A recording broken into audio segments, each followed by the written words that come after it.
Hello everyone, welcome to break time classes.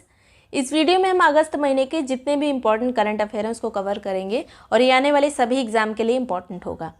तो चलिए शुरू करते हैं। जो घटना सार वाला हम कर रहे थे उसको भी करते रहेंगे, लेकिन अभी अगस्त का महीना खत्म हुआ, अगस्त से क्वेश्चन आएंगे ही आएंगे, यूपी पीसीएस में भी, आर ओ में भी, तो इसको कवर करना जरूरी है। तो चलिए शुरू करेंगे। ये सभी जितने भी मंथली वाले हैं या घटना सार वाले या जितने भी करंट अफेयर वगैरह हैं या बाकी के हैंड नोट्स आपको यूपी पीसीएस, आर ओ और जो कंबाइंड पेड ग्रुप है उसमें मिल जाएगा। ज्वाइन करने के लिए जो नंबर दिया है इस पर व्हाट्सएप करके ग्रुप की डिटेल्स ले सकते हैं, उसको प्रॉपर्ली पढ़कर ज्वाइन कर सकते हैं। उसी में सभी चीज़ें हैं, जितने भी आप हैंड रिटन नोट्स देखते हैं सब आपको वहीं पे मिलेंगे। टेस्ट, PYQ, जो भी बाकी की चीज़ें हैं सब आपको उसी में मिलेंगी। तो चलिए शुरू करेंगे। सबसे पहले वैज्ञानिकों द्वारा दुनिया के सबसे पुराने सौर कैलेंडर की खोज की गई है। और ये कहाँ पे हुई है ये खोज? तो तुर्की में खोज की गई है। सौर कैलेंडर की सबसे पुराना सौर कैलेंडर माना जा रहा है।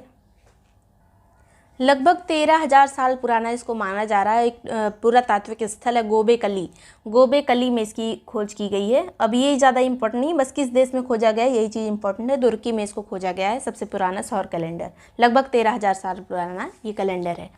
नेक्स्ट बात करेंगे, अगस्त 2024 में प्रधानमंत्री जनधन योजना को कितने साल पूरे हो गए? तो 10 साल पूरे हो गए हैं ये। 2014 में ये योजना आई थी, जनधन योजना, और 2014 में बहुत सारी योजनाएं आई थी जो हमने कवर भी किया है योजनाओं वाले सेक्शन में। और ये वित्त मंत्रालय की योजना थी। किस लिए आई थी? ये कई बार क्वेश्चन पूछा जा चुका है। जनधन योजना वित्तीय समावेशन के लिए आई थी, वित्तीय समावेशन के लिए आई थी। ये मतलब ग्रामीण क्षेत्रों में भी लोगों के खाते हो, बैंक से कनेक्टिविटी हो, इसलिए आई थी ये। नेक्स्ट बात करेंगे, अगस्त 2024 में रेलवे बोर्ड के नए अध्यक्ष और CEO कौन बनाए गए हैं? तो ये नियुक्त हुए हैं सतीश कुमार। मनु भाकर शूटिंग रेंज का उद्घाटन कहाँ किया गया है? तो ग्वालियर में किया गया है, मध्य प्रदेश में। 8वें धम्म सम्मेलन 2024 का आयोजन कहाँ पे किया गया है? तो ये अहमदाबाद में किया गया है, गुजरात में। इसकी थीम थी, ये जो थीम है ये इम्पॉर्टेंट है, कॉस्मोलॉजी इन धम्मा ट्रेडिशंस। धर्म जो है संबंधित होता है हिंदू धर्म से, और धम्म जो है बौद्ध धर्म में कहा जाता है। तो हिंदू और बौद्ध के सद्भाव को बढ़ाने के लिए आयोजन किया जाता है। 8वां ये आयोजन था, धम्म सम्मेलन, अहमदाबाद में आयोजित किया गया। नेक्स्ट बात करेंगे, किसे जो है ईडी के प्रवर्तन निदेशालय जिसको कहते हैं, इसके निदेशक के रूप में नियुक्त किया गया है? तो ये हैं राहुल नवीन को नियुक्त किया गया है ईडी के निदेशक के रूप में। 70वां नेशनल फिल्म अवार्ड में 2024 में सर्वश्रेष्ठ अभिनेता का पुरस्कार किसको मिला है? तो ऋषभ शेट्टी को मिला है कांतारा फिल्म के लिए। और सर्वश्रेष्ठ फीचर फिल्म अवार्ड अट्टम को मिला है, मलयालम फिल्म है ये अट्टम। ये सब स्टेटमेंट पूछे जा सकते हैं। जैसे पहला स्टेटमेंट आ गया कि सर्वश्रेष्ठ फीचर फिल्म कौन सी है और ये किस भाषा में है? तो मलयालम में है। सर्वश्रेष्ठ अभिनेत्री का पुरस्कार 2 लोगों को मिला है, नित्या मेनन और मानसी पारिक। सर्वश्रेष्ठ निदेशक का अवार्ड किसको मिला है? तो ये सूरज बड़जात्या को मिला है ऊंचाई फिल्म के लिए। और सर्वश्रेष्ठ हिंदी फिल्म का पुरस्कार गुलमोहर को मिला है। सर्वश्रेष्ठ फीचर फिल्म का अट्टम को और हिंदी फिल्म का गुलमोहर को। तो ये सब याद रखिएगा, बहुत इंपॉर्टेंट है ये जब अवार्ड दिए जाते हैं नेशनल अवार्ड तो इनसे क्वेश्चन पूछा जाता है। देश का पहला 24 घंटे चलने वाला अनाज ATM कहाँ पे खुला है? तो ये भुवनेश्वर में खुला है, जो कि उड़ीसा की राजधानी है। फिजी के सर्वोच्च सम्मान companion of the order of Fiji से सम्मानित किसको किया गया अभी हाल में? तो द्रौपदी मुर्मू को इससे सम्मानित किया गया है। फिजी का ये सर्वोच्च सम्मान है। पूछा जा सकता है कि कैंपेनियन ऑफ मतलब ये इसके अवार्ड के नाम में ही फिजी है, तो आप इससे भी अंदाज़ा लगा सकते हैं। नेक्स्ट बात करेंगे, पेरिस ओलंपिक 2024 में भारत का पदक तालिका में स्थान कौन सा था पेरिस ओलंपिक में इस बार? तो 71वां स्थान था। टोटल 6 पदक भारत को मिले हैं। 1 सिल्वर है, 5 कांस्य है। 1 सिल्वर जो मिला है वो नीरज चोपड़ा को मिला है, और 5 कांस्य जो मिले वो भी अभी हम देख लेंगे। सबसे एक और पॉइंट जो इम्पोर्टेंट है कि एक ही ओलंपिक में 2 पदक किसको मिले हैं? तो ये मनु भाकर को मिले। पहली बार आज़ादी के बाद पहली बार ऐसा हुआ है कि 2 पदक किसी को मिले हैं, मनु भाकर को। पहला तो इन्हें कांस्य, दोनों कांस्य ही हैं। पहला मिला है 10 मीटर एयर पिस्टल में, शूटिंग में, और दूसरा मिला है एक मिश्रित पदक मिला है, मतलब सरबजीत सिंह जो हैं उनके साथ 10 मीटर एयर पिस्टल में भी इनको कांस्य मिला है।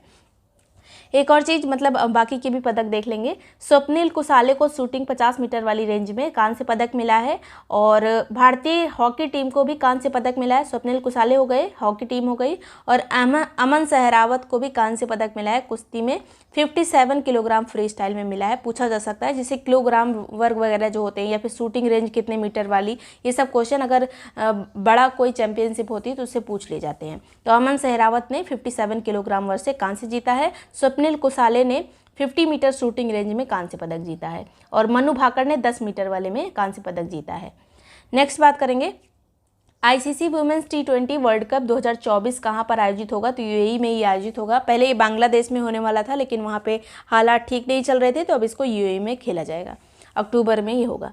नेक्स्ट बात करेंगे केंद्रीय सरकारी कर्मचारियों की नई पेंशन स्कीम अभी आई है, तो ये इसका नाम क्या है, तो यूनिफाइड नेशनल स्कीम आई है।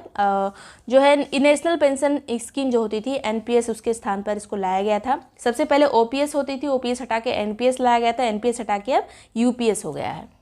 नेक्स्ट बात करेंगे किस विधानसभा द्वारा बेटियों की शादी की उम्र 18 से बढ़ाकर 21 वर्ष करने का विधेयक लाया गया है। ये तो अभी पूरी तरह से राज्यपाल के द्वारा इसकी सहमति नहीं मिली, लेकिन ये जो है लाया गया है हिमाचल प्रदेश के द्वारा। आईसीसी के सबसे युवा चेयरमैन बने हैं कौन, तो जय शाह बने हैं, ग्रेग बर्कले के स्थान पर ये बने हैं जय शाह, हमारे इंडियन। नेक्स्ट बात करेंगे सबसे युवा चेयरमैन बने हैं ये आईसीसी के। किस देश में हनुमान जी का स्टैच्यू ऑफ यूनियन स्थापित किया गया है, इस मूर्ति का नाम जो है, स्टैच्यू का नाम है स्टैच्यू ऑफ यूनियन। ये टेक्सास में मतलब लगाया गया है अमेरिका में, और ये पूरे अमेरिका की तीसरे नंबर की सबसे ऊंची जो है मूर्ति है हनुमान जी की है। इसका नाम क्या है, स्टैच्यू ऑफ यूनियन। पद्मश्री सम्मानित गोदावरी दत्त का निधन हो गया, ये किस कला से संबंधित थी, तो मिथिला चित्रकला से संबंधित थी गोदावरी दत्त। पद्म भूषण सम्मानित शोभना रानाडे का निधन हो गया, ये क्या थी, तो समाज सेवी थी महाराष्ट्र की। ये कुछ फेमस नाम है इसलिए इंपॉर्टेंट है, इनका निधन हो गया। फिर आता है इंग्लिश चैनल पार करने वाली सबसे कम उम्र की महिला पैरा तैराक कौन है, तो जिया राय हैं। पैरा तैराक हैं ये, मतलब जो दिव्यांगों वाला होता है उनको पैरा बोलते हैं, जैसे पैरा ओलंपिक है वैसे ये भी है। पैरा तैराकी में इन्होंने इंग्लिश चैनल को पार किया है। इंग्लिश चैनल कहाँ है, तो यूरोप में जो कनेक्टिविटी निर्धारित करता है उत्तरी सागर के पास। नेक्स्ट बात करेंगे क्रिकेट वुमेन्स एशिया कप 2024 में विनर कौन रहा, तो ये श्रीलंका इसमें विनर रहा क्रिकेट वुमेन्स एशिया कप में। भारत को हराकर श्रीलंका ने पहली बार ही जीता है cricket women's Asia cup. Bharat जो है 7 बार जीत चुका है ये एशिया कप वुमेन्स वाला, पहली बार श्रीलंका ने जीता है। नेक्स्ट बात करेंगे गोम बिना मूल्य वीज योजना, ये किस राज्य के द्वारा लाई गई है, तो गोवा के द्वारा लाई गई है। इसके तहत जो रूफटॉप सोलर इकाई सोलर यूनिट लगेगी, 5 किलोवाट तक सोलर यूनिट लगाने पर सरकार सहायता करेगी। सोलर यूनिट के लिए है ये गोम बिना मूल्य वीज योजना। नेक्स्ट बात करेंगे विश्व का पहला थोरियम आधारित न्यूक्लियर पावर प्लांट जो है कहाँ पे स्थापित होगा, तो चीन में स्थापित होगा। चीन का जो गोबी मरुस्थल है वहाँ पे इसको स्थापित किया जाएगा। गोबी मरुस्थल किन किन देशों में फैला हुआ है बताइएगा। नेक्स्ट, और ये ठंडा मरुस्थल है कि गर्म मरुस्थल है ये भी बताइएगा। नेक्स्ट बात करेंगे राइट टू डिस्कनेक्ट कानून लागू किया गया कहाँ पर, ये लागू किया गया है राइट टू डिस्कनेक्ट, तो ऑस्ट्रेलिया में लागू किया गया है। ये इसलिए है कि जैसे वर्क लाइफ बैलेंस के लिए, कि काम करने के बाद भी जो मेल वगैरह आते रहते हैं, अगर आप चाहें तो काम के बाद उस मेल को ना चेक करें और अपना मतलब जितना ऑफिस आवर है उसी के टाइम पे आप काम करें, बाकी घर पे आप घर को टाइम दें। इस तरह के लिए मतलब इस चीज़ के लिए थोड़ा एम्प्लॉय के लिए अच्छा रहे, इसलिए ये राइट टू डिस्कनेक्ट आया है। सुभद्रा योजना ये उड़ीसा के द्वारा लाई गई है महिला सशक्तिकरण के लिए। इसके तहत 20 से 60 वर्ष की आयु की जो महिलाएं हैं उनको साल में 10,000 रुपये दिए जाएंगे, किस्तों में 2 किस्त में दिए जाएंगे। तो ये वित्तीय सहायता और सशक्तिकरण के लिए महिलाओं के लिए। नेक्स्ट बात करेंगे अमेजन फॉरेस्ट के लिए दुनिया का पहला कार्बन रिमूवल बॉन्ड जारी करने वाली संस्था कौन सी है, तो वर्ल्ड बैंक है। वर्ल्ड बैंक ने ये बॉन्ड जारी किया है कार्बन रिमूवल बॉन्ड, जो कि अमेजन फॉरेस्ट के लिए जारी किया है। नेक्स्ट बात करेंगे लुसाने डायमंड लीग 2024 में नीरज चोपड़ा को कौन सा मेडल मिला है, तो सिल्वर मेडल मिला है लुसाने डायमंड लीग में नीरज चोपड़ा को, और सिल्वर मेडल ही इनको मिला है ओलंपिक्स में इस बार। नेक्स्ट बात करेंगे पहला नेशनल स्पेस डे कब मनाया गया, तो 23 अगस्त को मनाया गया इस बार। और चंद्रयान 3 इसी दिन जो है चांद पर दक्षिणी ध्रुव पर उतरा था। इस बार की थीम क्या है इसकी, तो touching lives while touching the moon India's space saga. Touching lives while touching the moon, इतना याद रखिएगा। 23 अगस्त को ही मनाएगा जिस दिन हमारा चंद्रयान जो है दक्षिणी ध्रुव पर उतरा था। नेक्स्ट बात करेंगे पत्थर युद्ध बग्वाल, इसका आयोजन कहाँ पे किया जाता है, तो देवीधुरा में किया जाता है उत्तराखंड में। बस उत्तराखंड याद रखिए। पत्थर युद्ध बग्वाल का आयोजन जो है उत्तराखंड में किया जाता है। इसमें फूलों के द्वारा एक दूसरे को मारते हैं ऐसे, तो पहले पत्थर का ये होता था, अब फूलों का होता है। नेक्स्ट है 3 नई रामसर साइट अभी हाल में घोषित की गई अगस्त में, तो कौन कौन सी है, नंजरायन बर्ड सेंचुरी है तमिलनाडु की, काजू वैली बर्ड सेंचुरी है तमिलनाडु की, और तवा रिजर्वायर है मध्य प्रदेश का। तो 2 तमिलनाडु के, 1 मध्य प्रदेश का भी रामसर साइट में रजिस्टर हुए हैं। तो सबसे ज़्यादा रामसर साइट तमिलनाडु में ही हो गई है, 18 रामसर साइट हो गई है तमिलनाडु में, और टोटल रामसर साइट की बात करें तो 85 हो गई है इंडिया में। ये हमने रामसर साइट वाले में देखा था, जो इससे 2-3 वीडियो पहले था, पूरा रामसर साइट के बारे में हमने उसमें पढ़ा था।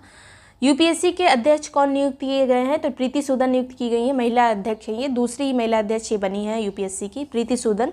और ये मनोज सोनी के इस्तीफे के बाद ये बनी है प्रीति सूदन यूपीएससी अध्यक्ष। अंडर 17 विश्व महिला कुश्ती चैंपियनशिप में भारत को कितने पदक मिले? तो 10 पदक मिले, जिसमें 5 गोल्ड, 1 सिल्वर और 4 कांस्य हैं। और ये जॉर्डन में आयोजित की गई थी चैंपियनशिप। 10 पदक मिले, जिसमें 5 गोल्ड है, ये याद रखिएगा। गोल्ड किसको किसको मिले ये भी क्वेश्चन पूछा जा सकता है, या फिर उनको किस किलोग्राम वर्ग में मिले हैं, तो वो लास्ट में मैंने इसमें एक क्वेश्चन और है तो उसमें कवर किया है। अभी आगे देखेंगे 10 पदक 5 गोल्ड, याद रखिए बस। उसके आगे देखेंगे गोल्ड किसको किसको मिला है। गृह मंत्री अमित शाह के केंद्र शासित प्रदेश लद्दाख में कितने जिले, इनके द्वारा जो है लद्दाख में कितने जिले बनाने की घोषणा की गई है? तो 5 जिले और लद्दाख में बन जाएंगे, जास्कर, द्रास, श्याम, नुब्रा और चांगथांग। ये जो है 5 और जिले बन जाएंगे लद्दाख में। लेह और कारगिल पहले से थे, तो अब टोटल लद्दाख में 7 जिले हो जाएंगे। नेक्स्ट बात करेंगे यहाँ पर कौन कौन से बन रहे हैं, याद रखिएगा, जास्कर, द्रास, श्याम, नुब्रा और चांगथांग। राष्ट्रीय सुरक्षा गार्ड एनएसजी के महानिदेशक कौन नियुक्त किए गए हैं? इनका नाम है बी श्रीनिवासन। पैरालंपिक 2024 में किस श्रेणी में अवनी लेखरा को स्वर्ण मिला है? तो 10 मीटर एयर पिस्टल में मिला है, SH1 कैटेगरी में। SH1 कैटेगरी वो होती है जिससे कमर के नीचे का भाग जिसका काम नहीं करता है, उनको SH1 कैटेगरी में रखा गया है। पैरालंपिक में सभी दिव्यांग खिलाड़ी शामिल होते हैं।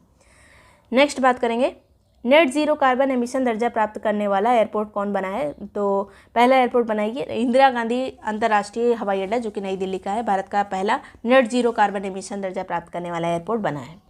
मुख्यमंत्री मैया योजना, ये कहाँ की योजना है? तो झारखंड की, जिसमें हर साल 12,000 रुपये महिलाओं को दिए जाएंगे।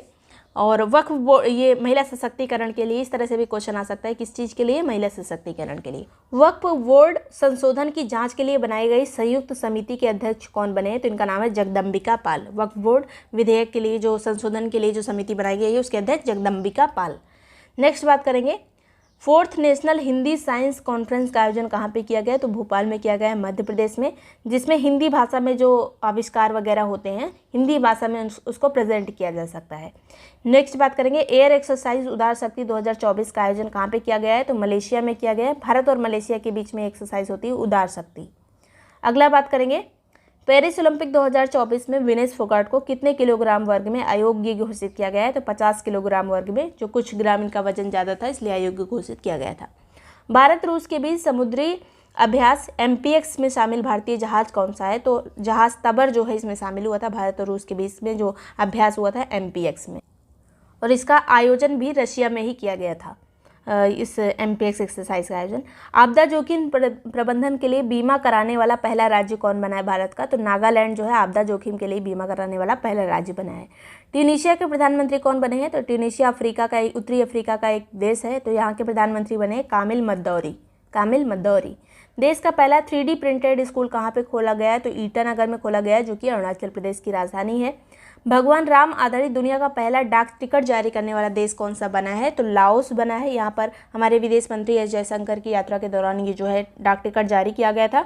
और ये जो राम मंदिर आधारित जो बना है, ये तो अयोध्या के राम मंदिर आधारित ये डाक टिकट जो है जारी किया गया, वही वाली उसमें चित्र है। नेक्स्ट बात करेंगे, बायो मैन्युफैक्चरिंग को बढ़ावा देने के लिए भारत सरकार की नीति आई, इस नीति का नाम क्या है? तो बायो E3 नीति। इसमें E3 क्या है? तो economy, environment, biotechnology for employment. ये E3 का मतलब है इकोनॉमी, इन्वायरमेंट और एम्प्लॉयमेंट। नेक्स्ट बात करेंगे, एशिया सर्फिंग चैंपियनशिप में भारत को कौन सा मेडल मिला है? तो भारत को सिल्वर मिला है। गोल्ड मिला है जापान को। सर्फिंग चैंपियनशिप में भारत को सिल्वर मिला है। यूनिफाइड लैंडिंग इंटरफेस यानी ULI, इसको किसने शुरू किया है? इस इंटरफेस को तो RBI के द्वारा शुरू किया गया है। लोन को सुविधाजनक बनाने के उद्देश्य से इसको शुरू किया गया है कि लोन लेने में आसानी हो। तो ये ULI किससे संबंधित है? RBI से। मित्र शक्ति 2024 का सैन्य अभ्यास जो है ये कहाँ पे आयोजित किया गया है? तो श्रीलंका में आयोजित किया गया है, भारत और श्रीलंका के बीच में। NIRF रैंकिंग में पहला स्थान किसको दिया गया है ओवरऑल रैंकिंग में? तो IIT मद्रास को। सेकंड पे है IISc बेंगलुरु। थर्ड पे है IIT बॉम्बे। और यूनिवर्सिटी वाली कैटेगरी में देखा जाए तो IISc बेंगलुरु पहले स्थान पे आ जाता है, और ओवरऑल में IIT मद्रास पहले नंबर पे है। भारतीय क्रिकेट टीम पुरुष के बॉलिंग कोच कौन बने? तो मॉर्ने मार्केल को बनाया गया, जो कि साउथ अफ्रीका से संबंधित है। बॉलिंग कोच बने हैं इंडियन टीम के। अंडर 17 विश्व महिला कुश्ती चैंपियनशिप में गोल्ड किसने किसने जीता, तो उसको देख लेते हैं। अभी हमने जो बात की थी कि 5 गोल्ड टोटल जीते गए, 1 सिल्वर है और 4 ब्रॉन्ज है। तो गोल्ड और सिल्वर वाला याद रखिए, टोटल 10 पदक थे। तो गोल्ड 5 है, इसमें कौन कौन है? अदिति कुमारी, इनको 43 किलोग्राम वर्ग में मिला है गोल्ड। नेहा सांगवान, ये क्वेश्चन पूछा भी जा चुका है रिसेंट एग्जाम में किसी। नेहा सांगवान जो है 57 किलोग्राम वर्ग में इनको मिला है गोल्ड। पुलकित को 65 किलोग्राम वर्ग में, काजल को 69 किलोग्राम वर्ग में, मानसी को 73 किलोग्राम वर्ग में। वैसे तो अभी शायद नहीं पूछा गया, रिसेंट मैंने एक क्वेश्चन कहीं देखा था नेहा सांगवान के बारे में, तो इनको 57 ये पूछा गया था कि नेहा सांगवान को किस किलोग्राम वर्ग में दिया गया है, तो 57 किलोग्राम वर्ग में। अदिति कुमारी को 43 किलोग्राम वर्ग में, पुलकित को 65 किलोग्राम वर्ग में गोल्ड मेडल मिला है, और काजल को 69, मानसी को 73। 5 याद करने हैं, और ये मतलब बढ़ते क्रम में है इनका सबका जो किलोग्राम वर्ग है वो। और सिल्वर 1 लोग को मिला है, श्रुतिका को, जो कि 46 किलोग्राम वर्ग में है। तो ये इतनी चीज़ जो है मोस्ट इंपॉर्टेंट है। इन्हीं में से क्वेश्चन आपसे अगर अगस्त महीने से बनेगी तो लगभग सभी एग्जाम में यहीं से क्वेश्चन पूछ लिए जाएंगे। थोड़ा सा घुमा फिरा के पूछा जा सकता है, बाकी यही है। और मैगजीन जो हम कवर कर रहे हैं उसको हम कवर करते चलेंगे, जिसमें एक बार फिर से चीज़ें रिवाइज हो जाएंगी। तो वीडियो पसंद आया हो, यूज़फुल लगा हो तो लाइक सब्सक्राइब कर लीजिएगा। ये सभी नोट्स वगैरह आपको UPPCS RO जो कंबाइंड पेड प्रूफ है उसमें मिल जाएंगे। बाकी के नोट्स भी वहीं पर हैं। तो ज्वाइन करने के लिए नंबर दिया है, इस पर व्हाट्सएप जब करेंगे तो पूरी डिटेल उसमें लिखी हुई है, क्या कैसे मिलेगा, कैसे ज्वाइन करना, पूरा प्रोसेस बताया गया है। Thank you so much for watching break time classes.